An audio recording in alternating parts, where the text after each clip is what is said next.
Operation tiger यशस्वी झाल्यानंतर ठाकरे गटाला आणखी एक मोठा धक्का बसला आहे। ठाकरे गटातील खासदार नागेश पाटील आष्टीकर यांनी एकनाथ शिंदे यांच्या शिवसेनेत प्रवेश केला आहे। मात्र मतदारसंघात परतच त्यांना ठाकरे सेनेच्या कार्यकर्त्यांच्या तीव्र रोषाला सामोरे जावे लागले। आष्टीकर यांच्या ताफ्यासमोर शिवसैनिकांनी जोरदार घोषणाबाजी करत आंदोलन केले।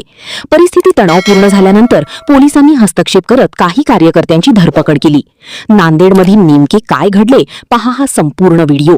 अधिक राजकीय घडामोडी आणि ब्रेकिंग न्यूजसाठी चॅनलला सबस्क्राइब करा।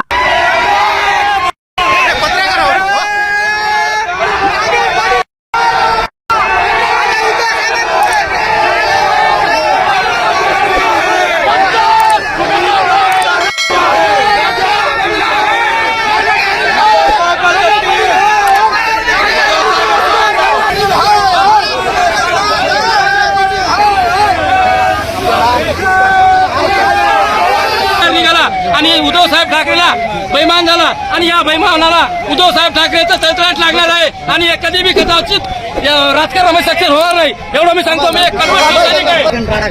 संपूर्ण महाराष्ट्राला माहिती आहे कशा प्रकारे हे गोंधळ चालू आहे, राजकारणामध्ये कशा प्रकारे देश पसरला जातो आणि हे सहा खासदार महाराष्ट्राच्या हिताचं काम न करता फक्त आणि फक्त मोदी शहा आणि एकनाथ शिंदे यांच्या पत्रामध्ये महाराष्ट्राला नेऊन ठेवलेलं आहे। महाराष्ट्राला कोणत्या दिशेने चालेल हे फक्त गोरगरीब जनतेने ठरवायचं आहे। त्याच्यानंतर